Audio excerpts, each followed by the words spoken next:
바울은 아덴의 도시 보이시죠? 아덴이라는 도시 보인가요? 네, 지도에 보면 아덴이라는 곳이 보이는데요. 중앙에 보시면 아덴이 보이죠? 아덴이라는 도시를 전도하고 그리고 AD 50년 가을쯤에 고린도 도시에 도착했습니다. 바로 옆에 고린도가 있었죠. 그곳에 고린도에 도착해서 바울은요, 교회를 개척했는데 무려 1년 6개월. 바울은 되게 오랫동안 한 곳에 머물지 않았었어요. 그리고 계속해서 교회를 개척해 가는 사역을 했는데요. 고린도 교회는 무려 1년 6개월 동안, 그리고 에베소 교회는 3년 동안 그렇게 사역을 했었죠. 1년 6개월 동안 사역하면서 전도하면서 바울은 제자 사역을 감당했습니다. 바울이 고린도 교회를 개척하고 나서 이대 목사님이 아볼로 목사님이신데 이분이 고린도 교회에 와서 사역을 하게 됩니다. 이분 아볼로 목사님은 특별하게 많은 목회하면서 은사가 나타났어요. 그런데 이 아볼로 목사님이 이 이대 목사님이 사역을 마치고 나서 떠나고 고린도 교회 안에 분쟁에 휩싸입니다. AD 한 55년, 그러니까 바울이 교회를 개척하고 한 5년 만에 바울은 지금 교회를 개척하는 가운데 지금 에베소라는 지역에 있습니다. 이 에베소의 도시에 머무르면서 교회를 다시 또 개척하고 있는 가운데 있는데 그 가운데 바울이 개척했던 고린도 교회에 한 글로에라는 사람을 통하여서 고린도 교회의 문제에 대해서 이야기를 듣게 됩니다. 고린도 교회가 어떤 문제를 가지고 있었냐면 1장에 보면 고린도전서 1장을 보면 바울파, 아불파, 그 다음에 게바파, 그리고 그리스도파 뭐 그러면서 교회 안에 목회자를 중심으로 파벌을 형성하여서 나는 누구의 라인이다, 나는 누구의 사람이다 막 이렇게 하면서 상대방 교회 안에 있는 성도들을 무시하고 그런 일들이 벌어지면서 교회 안에 분쟁이 일어나게 된 거죠. 교회 안에 많은 은사들이 많았고 또 좋은 일도 교회 안에 풍성했고 또 고린도 교회도 성장하였는데 그런데 고린도 교회 안에는 분쟁이 끊이지 않았다는 거예요. 교회 안에서 어떻습니까? 서로 사랑하고 섬겨야 되지 않겠어요? 그런데 교회 안에서 서로 간에 이렇게 싸우는 거예요. 교회를 개척한 바울의 마음이 어떻겠어요? 그리고 교회를 개척하라고 말하신 예수님의 마음은 어떻겠어요? 정말 마음이 힘들었을 거예요. 그래서 바울이 이 땅의 그리스도인이 어떻게 살아야 하는지에 대해서 오늘 4장을 통해서 말씀하고 있습니다. 그러면 왜 교회 안에 이렇게 분쟁이 많았을까? 그 이유가 6절에서 9절에서 나와 있어요. 특히 6절을 한번 보시면 6절에 교회 안에 분쟁이 많은 이유는 동그라미 한번 계세요? 교만이에요. 교만. 7절에는 자랑입니다. 교만과 자랑. 교회 안에 분쟁이 많은 이유는 자기를 자랑하고 자기를 드러내고 자기가 교만해서 다른 사람을 무시하면서 교회는 분쟁이 벌어지게 되고 서로 간에 질시가 벌어지는 거죠. 고린도 교회 안에 일부 성도들 중에서는 자기가 지혜로운 양, 자기가 아주 신령한 어떤 은사를 받은 양 자랑하고 교만한 거예요. 자기 것처럼 자기의 능력처럼 그렇게 행동하는 사람이에요. 20세기에 신사도 운동이라는 운동이 우리나라도 있는데요. 뭐 거기는 방언하고 애언하는 그런 교회죠. 그 방언하고 애언하는데요. 사람들이 어떻게 생각하냐면 이 방언과 애언을 자기에게서 어떤 신령한 은사가 나타나는 것처럼 행동하는 사람들이 있어요. 그래서 다른 사람 그런 은사가 없으면 무시해요. 뭐 어떤 분은 방언의 은사를 받았다 하는데 방언을 못 하잖아요. 그럼 무시해요. 그러면서 애언의 은사를 받은 사람은 눈 감고 애언한다고 막 그러면서 교회를 어지럽혀요. 그러면서 그것이 하나님으로부터 왔다고 말하지도 않고 자기 것인 양 엄청 뻐겨요. 그러면서 교회 안에 분쟁이 생기는 경우가 보게 됩니다. 오늘 고린도 교회도 바로 그런 모습들이 있었던 것 같아요. 바울이 오늘 이 고린도 교회 안에 이 분쟁에 대해서 세 가지 질문을 연속적으로 던집니다. 7절 한번 보십시오. 누가 너희를 남달리 구별하였느냐? 아니, 자기들끼리 구별하고 있어. 나는 바울의 영성을 받았어. 나는 아볼로의 영성을 받았어. 나는 게바, 베드로의 영성을 받았어. 에이, 나는 싫어. 이던저도 싫어. 나는 그리스도의 영성을 받았어. 그러면서 서로 간에 자기 자신을 다른 사람과 막 구별해 가는 사람들이 있었죠. 뿐만 아니라 뭘 가졌는데 이게 다 하나님께서 주신 것이 아니겠어요? 다 하나님이 주신 거잖아요, 은사들이. 그런데 자기 것인 양 자랑하는 거예요. 전부가 하나님의 선물인데 자기 소인 양 자랑하는 모습들로 나와 있어요.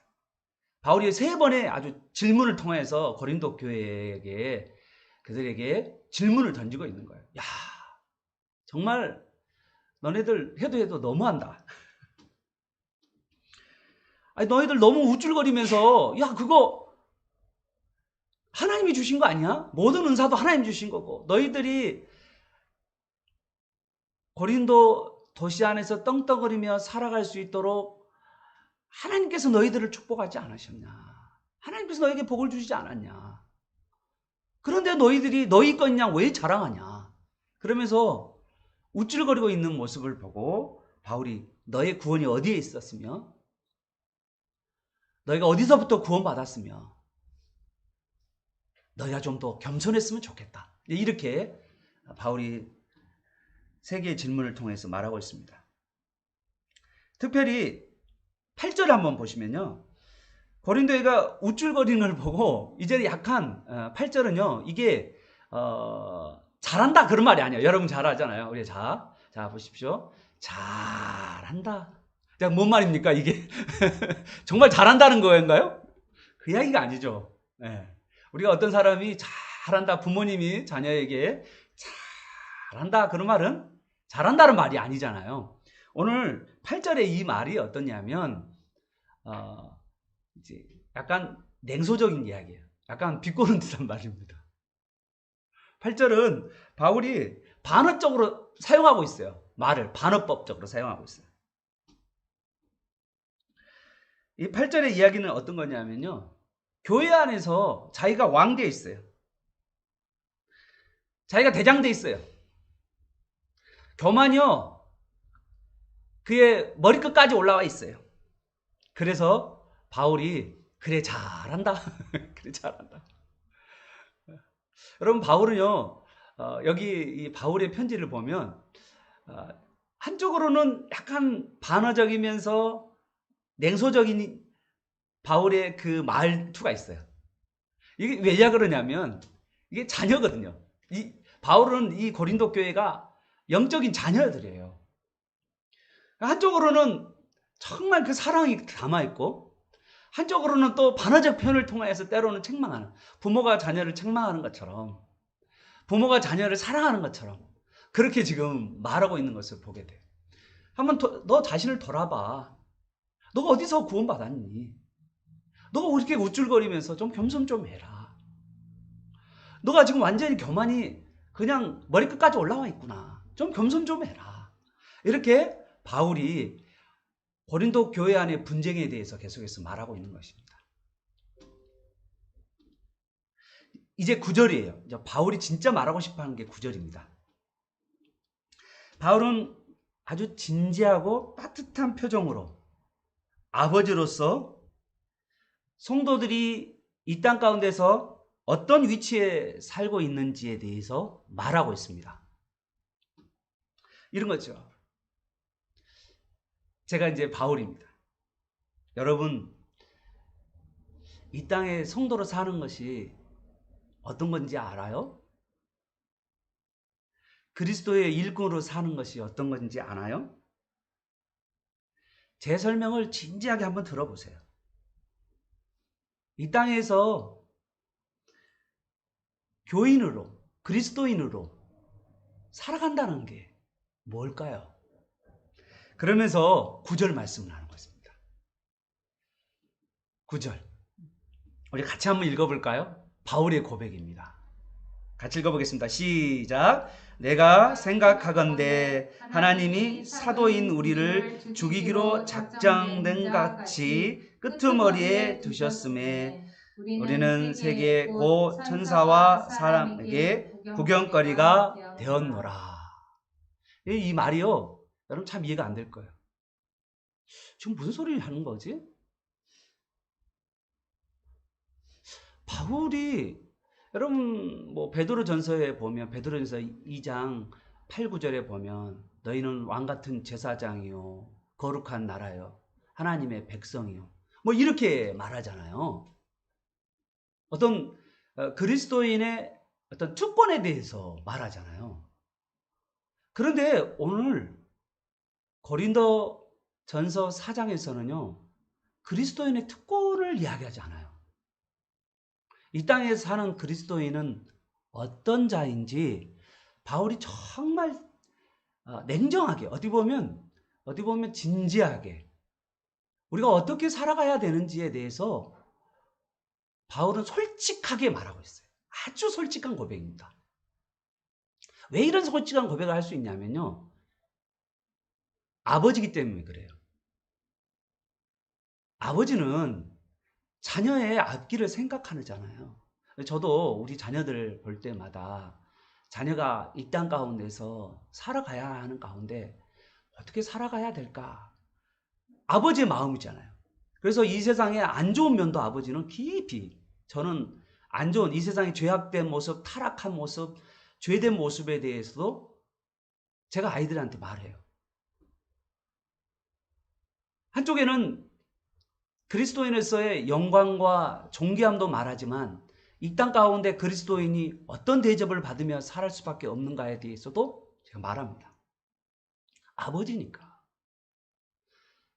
아버지의 마음으로 지금 이야기하는 거죠. 이 구절이 정말 깊이 있는 이야기입니다.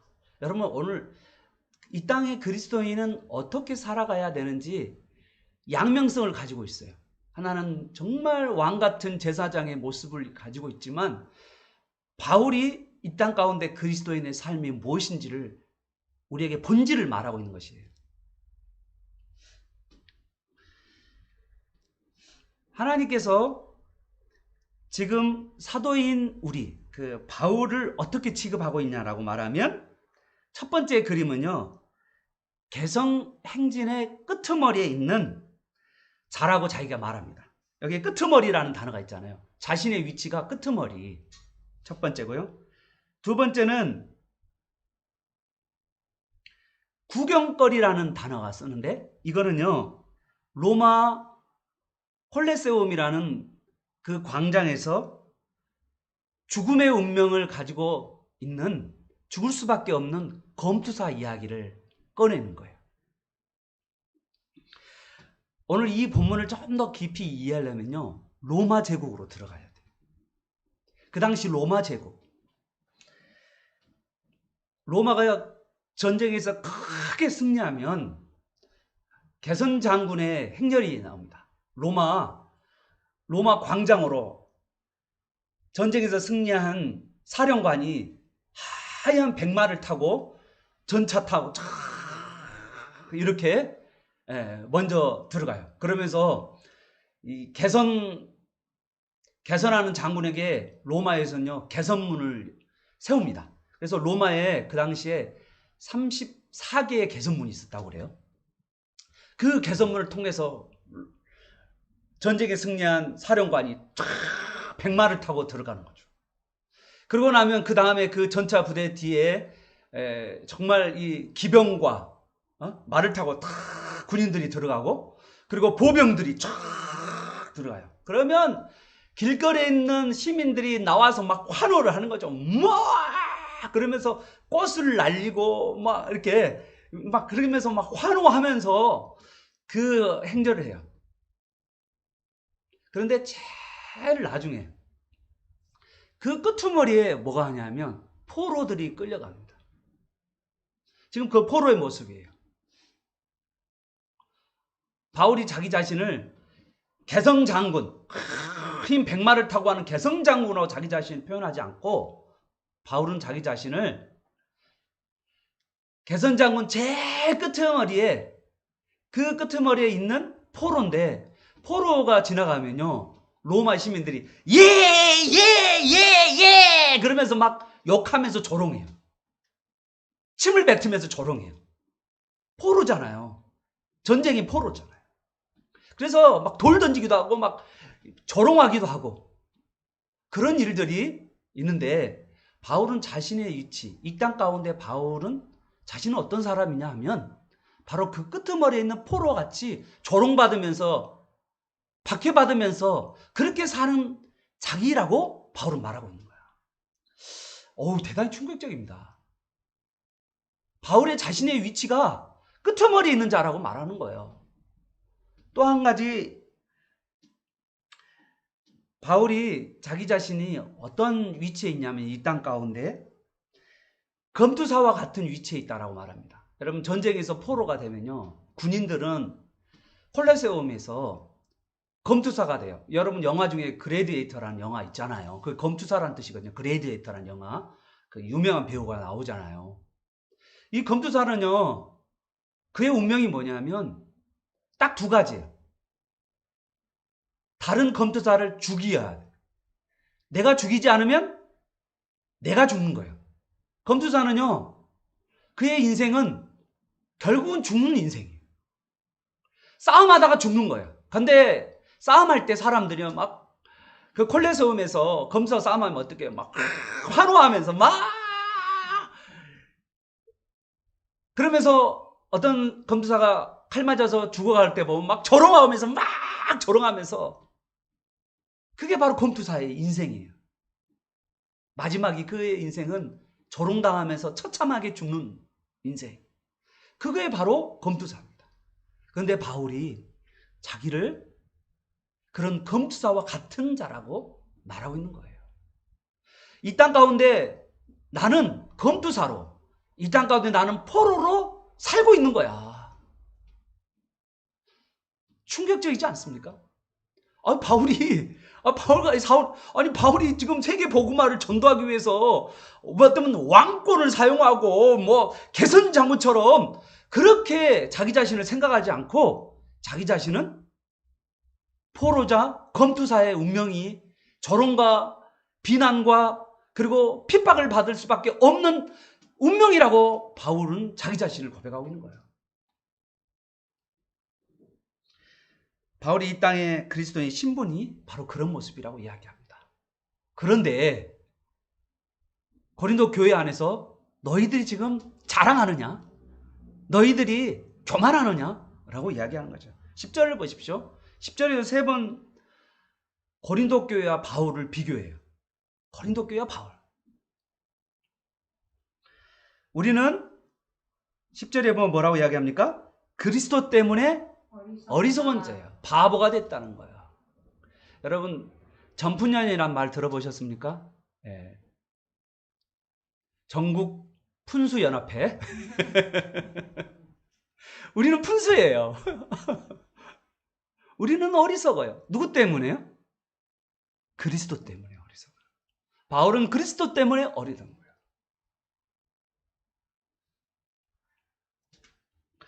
그러나 냉소적인 표현이에요. 이것도 어떤 표현이냐면 너희는 그리스도 안에서 지혜롭고 자기가 막 지혜롭다고 자랑하는 거예요. 나는 지혜를 가지고 있고 나는 똑똑하고 교회 안에서 막 그렇게 자랑하는 거야. 바울은 나는 약한데 너희는 강하다. 나는 그리스도 안에서 나는 약한 자인데 너희는 강하다라고 소리 지르고 있어요. 나는 강자가 돼야 돼 라고 말하고 있어요. 그리스도 안에서 약해져야 되는데 강해져야 된다고 말하고 있어요. 너는 이 세상에서 난 존귀한 대접을 받아야 된다라고 말하고 있어요. 고린도 교회의 사람들은 나는 이 세상 가운데 존귀한 대접을 받아야 돼.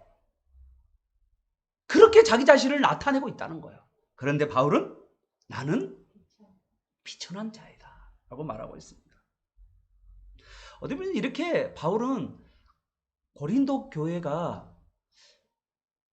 왜 이렇게 됐나, 여러분 고린도 교회가 이렇게 왜 이렇게 교회가 교만할지, 여러분 이제 한국 교회를 생각해 보면요,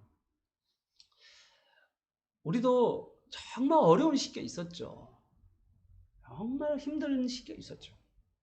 한국 교회 정말 가난하고 병들고 외롭고 그런 시기가 있었죠.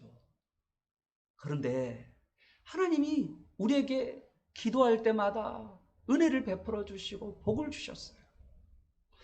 우리 자녀들 잘 되라고 기도하고, 새벽에 나와서 기도하고, 밤에 나와서 기도하고, 정말 70년대 80년대 뜨겁게 기도하면서 살았어요. 그리고는 우리가 어땠어요? 우리 자녀들이 정말 그 기도에 응답하셔서 하나님, 우리나라 지도자층의 곳곳에 들어갔어요. 심지어는 대통령도 기독교인 대통령들이 나왔어요. 심지어는 기독교 대통령을 찍자라고 막 바람도 차 넣었어요. 기독교 대통령을 세워야 우리나라가 기독교에 영향을 미친다라고 이야기했어요. 그렇게 우리가 외쳤는데 여러분 결과는 어떻게 됩니까? 기독교 욕을 먹고 있는 거예요.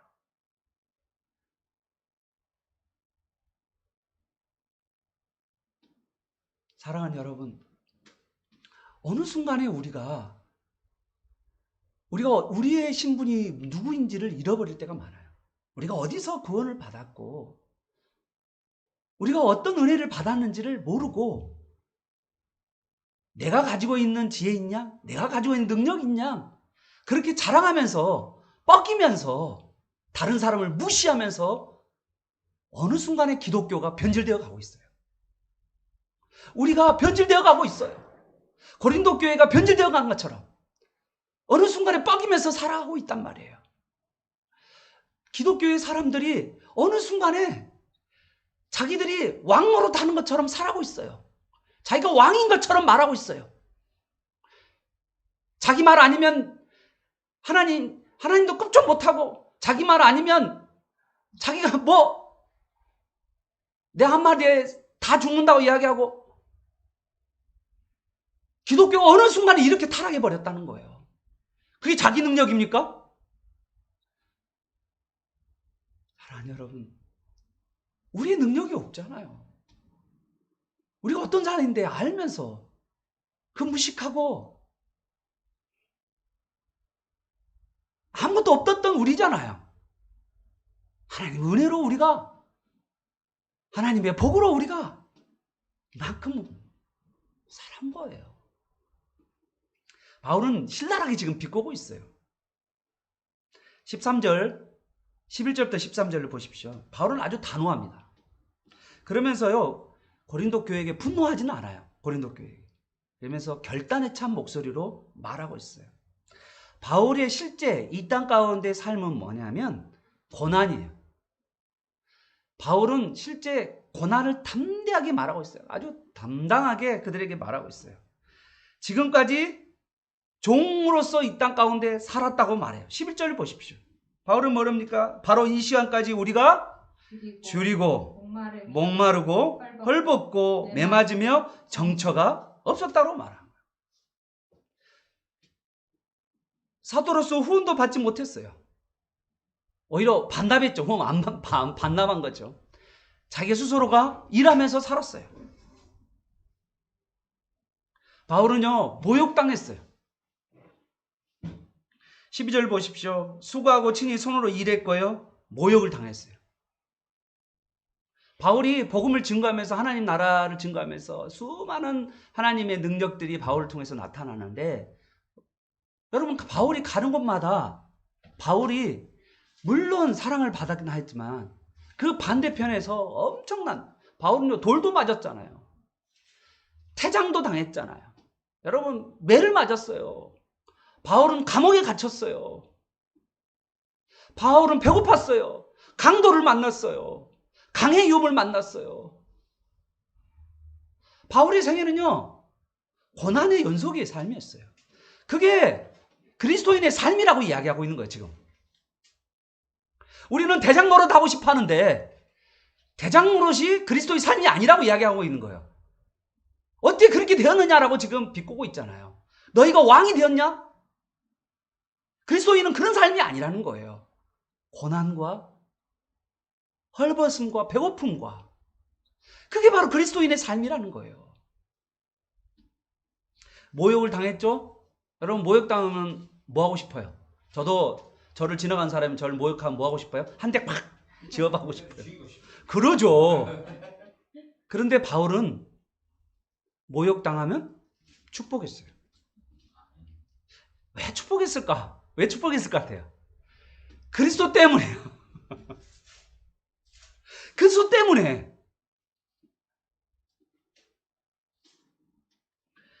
핍박을 받으면 바울은요 참았습니다. 욕을 먹었는데도 친절하게 대했어요. 여러분 전도할 때 그딴 거 싫어요. 그럴 때 우리가 그딴 거 싫어요? 그래 한번 너 나하고 붙어봐? 내가 어떤 사람인지 알아? 내가? 그렇게 전도합니까? 우리가 이 땅의 삶이요 전도자의 삶이잖아요. 순례자의 삶이잖아요. 세상 사람들이 우리를 욕할 때 그래 너희 나하고 맞짱 한번 떠볼래? 우리가 그게 그리스도인의 삶인가요?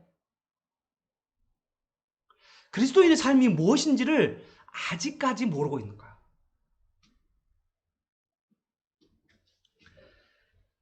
그 정도가 아니에요. 여기 보십시오. 이거는 완전히 이제 끝까지 갑니다. 바울이 끝까지 가는 표현이 이제 마지막입니다. 13절 같이 한번 읽어볼까요? 시작. 비방을 받은즉 권명하니요. 여러분 생각해봐. 여러분 욕하고 있는데 다시 두려움과 온유함으로 그 사람을 권면하는 거예요. 와, 이거 참. 누구 때문이라고요? 그리스도 때문에요. 바울의 마지막입니다. 바울의 마지막. 같이 읽어보겠습니다. 13절 하반절 시작. 우리가 지금까지 세상의 더러운 것과 만물의 찌꺼기 같이 되었도다. 만물의 찌꺼기. 야, 바울은 자기 자신을 뭐라고 부르었어요? 만물의 찌꺼기. 오늘은요 때. 여러분 때 알아요? 때? 몸에 나오는 때. 만물의 때라고 그러는 거야. 더러운 것은요 뭐냐면 쓰레기예요. 쓰레기. 여러분 보고 쓰레기 같네. 그러면 여러분 좋아요 안 좋아요? 바울은 자기 자신을 쓰레기라고 이야기한 거야. 스스로 자기 자신 나는 쓰레기와 같다라고 이야기하는 거야. 나는 때와 같다라고 이야기하는 거야. 여기 보십시오. 쓰레기. 좋아요 안 좋아요? 누구의 손에 달려있는? 하나님의 손에 달려있는 쓰레기와 때와 같은 존재. 그것이 바로 나라고 말하고 이야기하고 있는 거예요. 우리의 위치가 어디에 있냐면 바로 만물의 때와 쓰레기와 같은 존재라는 거예요. 걸레와 같은 존재가 바로 우리라는 거예요. 그런데 내가 왕노릇하고 있어? 세상 가운데서 그래 한번 맞짱 한번 떠볼래? 그래 한번 해보자 그래 내가 한번 해볼래. 바울이 냉소적이고 비꼬적으로 말하고 있는 거예요. 그것이 바로 그리스도인의 이 땅 가운데 삶이냐라고. 사랑하는 여러분, 바울이 왜 이렇게 만물의 찌꺼기가 되고 그리고 만물의 쓰레기가 되었을까? 그거는요 그리스도 때문이에요. 그리고요 한 영혼을 얻기 위해서요. 목사님 좀 이상하잖아요. 바울은 사실은 사도잖아요. 하나님의 사도. 그런데 목사님 그렇게 이야기하면 나는 이해가 안 돼요. 받아지지도 않거든요, 목사님. 그렇지 않잖아요. 목사님 베드로는 왕 같은 제사장이라고 그러는데 뭐가 품이 있고 막 뭐가 왕노릇하고 막 이 땅 가운데서 막 소리 뻥뻥 지르면서 너희들 내가 말하면 다 죽어? 막 이렇게 해야 되는 거 아닌가요? 여러분 그거 오해예요. 잘 생각해 봅시다. 내가 사람을 살리려고 그래요. 내가 의사입니다. 정말 완전히 만신창이 되는 환자가 들어왔어요. 내가 의사예요. 자, 그러면 여러분 어떨까요? 만신창이 돼, 교통사고로 만신창이 됐어요. 자, 그 사람이 어떨까요? 와서 들어오면 내가 아이고 내가 의사인데 있잖아. 내가 의사인데 가운 딱 그 왕복 딱 입고 내가 의사인데 어이구 참나 이럽니까? 의사가 가면 옷 딱 벗고 고치다 보면 어떻게 막 피가 다 튀기고 있잖아요. 막 얼굴에 피 튀기고 수술을 12시간 하면 밥 먹어요, 안 먹어요? 밥 안 먹어요. 12시간 동안 밥 안 먹는다니까요? 여러분 환자를 고치고 있는데 의사가 야 지금 밥 먹고 합시다. 뭐 이게 어디 있어요? 지금 이제 죽어가고 있는데 밥 먹고 합시다. 뭐 그게 어디 있어요? 불가능한 이야기 하고 있는 거예요. 잘 생각해봐요. 바울은요 자기가 왜 마물에 찢기와 같고 왜 내가 때와 같냐면 죄인들을 만나 그들을 치료하고 그들을 회복하기 위해서 자기 자신이 더럽혀졌다는 거예요. 여러분 생각해보세요. 내가 BMW의 공장장이에요. BMW 회사. 아니 기아 BMW 안에 외국가 우리나라 거. 여기 기아 공장이 내 공장장이야. 그런데 이제 아니지 저 공장 수선하는 그 정비소라고 그래요. 정비소. 그런데 교통사고 완전히 나가지고 차가 완전히 망가졌어. 그런데 막 그걸 고쳐달라고 손님이 오는 거예요. 그러면 차가 완전히 만신창이 됐잖아요. 그러면 어떻게 해야 될까요? 내가 정비공이야. 내가 하면 나 정비공이니까 나 우리나라 최고의 정비공이니까 있잖아. 정비공이니까 어이구 이거 이러네? 이래요 안 그래요? 현장이 들어가가지고 막 기름 막 튀기면서 몸에 기름 탁 튀기면서 그렇게 살잖아요. 그러면서 그 자동차를 고치내잖아요. 수선해 나가잖아요. 정비해 나가잖아요. 그게 바로 그리스도이라는 거예요. 손에 때를 묻히고 손에 쓰레기가처럼 달아지고 그렇게 살아가는 거. 그게 바로 그리스도인이라는 거예요. 그런데 우리는 그리스도인이 소리 지르라는 거예요. 소리만 질러. 대장놀이만 하려고 그래. 자기 손을 하나도 안 묻혀. 손은 더럽히지도 않아. 그게 그리스도인이 아니라고 이야기하는 거예요. 그 어떻게 그리스도인이야? 사랑하는 여러분, 우리나라에 한때 우리나라에 휩쓸었던 목사들의 말 중에 하나가 뭐냐면 고지론이라는 있었어요. 따라서 해보세요. 뭐라고요? 고지론. 높은 고지에 올라가자. 목사님들이 주로 많이 이야기했어요. 성도 여러분, 우리 자녀들 다 높은 데 올려 보냅시다. 그래서 높은 데 가면, 높은 지위에 올라가면, 높은 지위에 올라가면 어떻게 해요? 영향력을 많이 미치잖아요. 맞아요, 안 맞아요? 맞아요. 그런데요, 여러분 잘 생각해요. 높은 지에 올라가는 사람이 우리나라에서 여러분 몇 프로가 될까요? 대통령 몇 프로입니까? 장관은 몇 프로예요? 국회의원은 몇 프로입니까? 그러면 나머지는요? 여러분, 내 자녀는 공부를 못해. 내 자녀는 공부에 관심이 없어. 여러분 생각해봐요. 얼마나 한동안 공부 잘한 사람이 TV나 교회에 와서 공부 방법론 이야기해주고 이야기했잖아요. 한동안 다니엘 학습법 그래가지고 서울대 나왔는데 나는 뭐 하면서 이야기했잖아요. 그 다니엘 학습법 얼마나 많이 이야기했는지 몰라요. 높은 데 올라가자. 여러분 그런데요.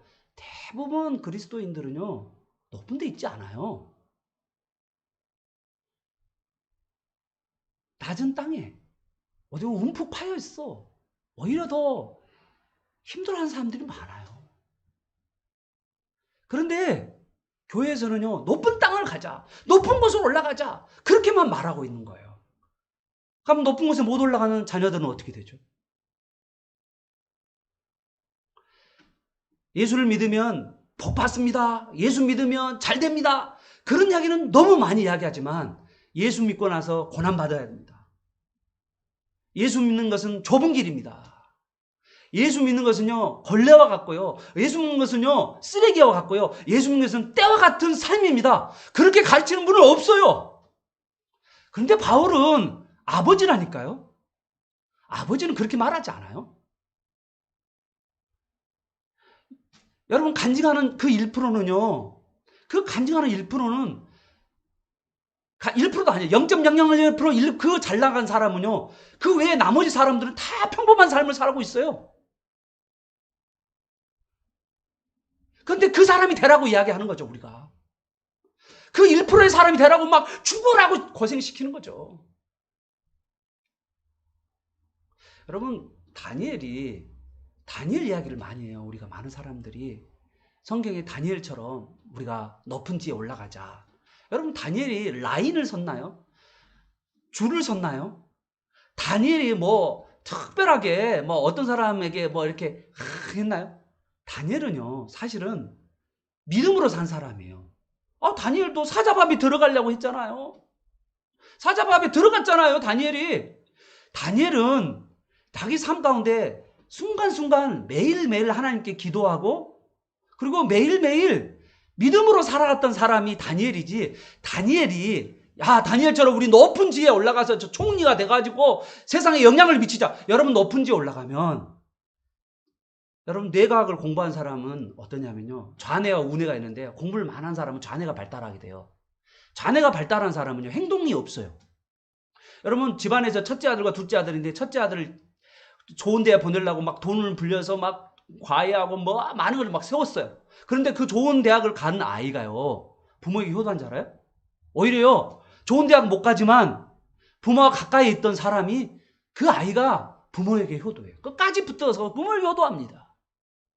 왜 그런지 알아요? 뇌과학에 의하면 좌뇌를 사용한 사람은요, 자기가 대장만 되려고 그러는 거예요. 잘난 체 되는 거예요. 자기가 인정만 받고 싶어 하는 거예요. 기독교는요, 인정받는 게 아니에요. 섬기는 거고요.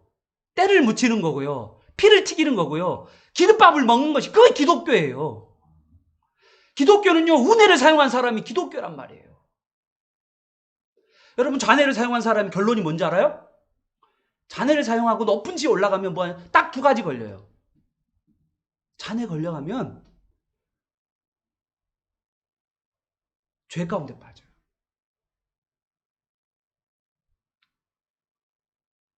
여러분, 많은 사람들이 높은 지에 올라가서 더 많이 벌려고 그러지, 더 많이 누리려고 그러지. 우리는 자녀들 높은 데만 올라가려고 이야기하지만 그 자녀를 베리는 거예요. 자녀를요, 저 밑으로 지금 당장 예수 그리스도를 믿고 지금 당장 예수와 함께 살아가고 주님과 함께 고난을 받고 좁은 길을 걸어가는 삶, 그것이 바로 이 땅의 그리스도인의 삶이라고 말하고 있는 거예요. 사랑하는 여러분, 우리는요, 예수 그리스도를 믿는다는 것은 이 땅 가운데 예수 그리스도의 십자가를 따라서 걸어가는 삶이에요. 믿으시면 아멘. 우리의 삶은요, 좁은 길을 걸어가는 삶이고요, 우뇌를 사용하여서 삶 가운데서 때가 되고 쓰레기가 되고 피 튀기고 그러면서 살아가는 삶. 지금 현재 당장 내 주어진 삶 가운데서 살아가는 삶. 저 멀리 고지에 올라가서 높은 곳에 올라가야 영향을 미친다고 하는 그 허상을 버려야 돼요. 이 고지론 때문에 우리나라가 망했어요. 점점 기독교가 약해졌어요. 얼마나 약해진지 몰라요. 높은 지에 올라가는데 다 망가져놔버려요, 기독교를. 기독교가 이런 거라고 말하고 있는, 기독교는 희생하는 거고 죽는 거고 바울의 이야기하면 조롱거리가 되는 거고 검수가 되는 거고 쓰레기가 되는 거고 때가 되는 건데, 그 삶이 아니라 높은 데만 올라가고. 사랑하는 여러분, 예수 그리스도를 닮아가는 여러분 되시길 바랍니다. 바울은 예수 그리스도를 닮아가는 삶을 사신 것을 여러분 믿으시길 바랍니다. 오늘 이 땅에 살아가는 그리스도인들은 우리가 교만하는 게 아니에요. 세상 사람과 싸우는 것도 아니에요. 그들과 소리치는 것도 아니에요. 우리가 무슨 왕입니까? 우리가 이 세상에 찢기와 같고, 만물의 찢기와 같고, 만물의 때와 같고, 만물의 쓰레기와 같은 그러한 존재로서 이 세상 가운데 사람들을 섬기고 품기는 것이 바로 그리스도인의 삶인 것을 여러분 믿으시기를 바랍니다. 이 그리스도의 길을 따라갈 때 여러분에는 영광의 면류관, 의의 면류관, 생명의 면류관이 여러분에게 주어주실 줄 여러분 믿으시기를 바랍니다. 아멘.